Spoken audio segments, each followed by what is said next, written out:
The discovery of DNA. Objectives. What is DNA? How was it discovered? What factors helped it to be discovered? And how significant is the discovery of DNA? DNA is inside every cell of your body. The structure is a double helix, a pair of interlocking spirals, which looks like a ladder.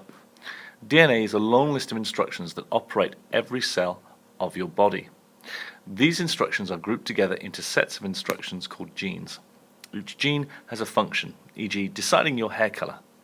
Everybody's DNA carries slightly different instructions, which is why human beings are all different.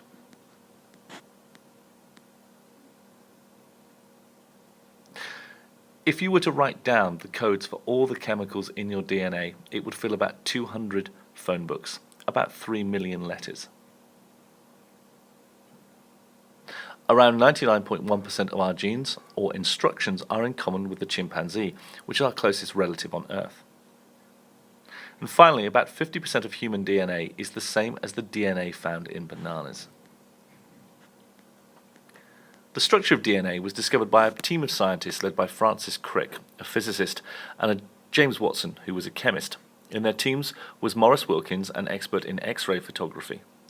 Rosalind Franklin developed a technique to photograph a single strand of DNA and was the first person to take X-ray photographs of DNA.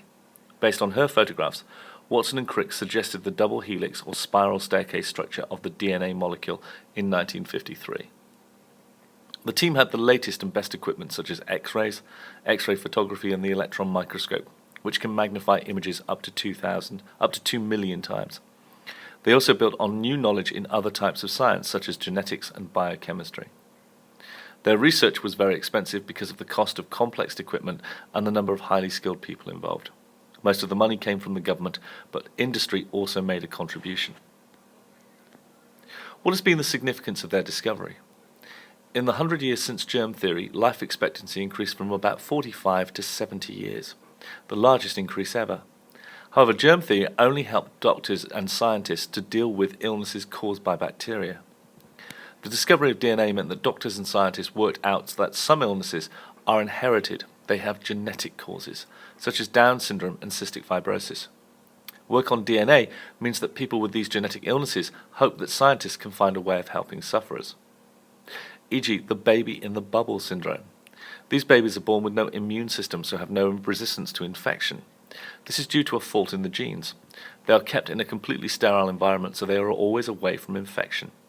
Due to gene therapy, this can now be cured. Doctors put a working copy of the gene into the child's bone marrow. The bone marrow is put back into the child's body. The hope is that the correct gene will grow and help to restore the child's immune system. Other developments. Gene therapy is being developed for other inherited diseases such as cystic fibrosis. Genetic engineering will allow parents to produce perfect humans, e.g. picking gender, appearance and intellectual ability of their children. Genetic screening will enable parents to have fetuses in the womb screened for any potential inherited genetic disease. In 1990, the Human Genome Project, led by Watson, set out to map the location of every one of the 30,000 to 35,000 genes in the 23 chromosomes in every cell of the human body. The first draft was produced in 2000. Scientists have now identified certain genes that pass on specific hereditary conditions.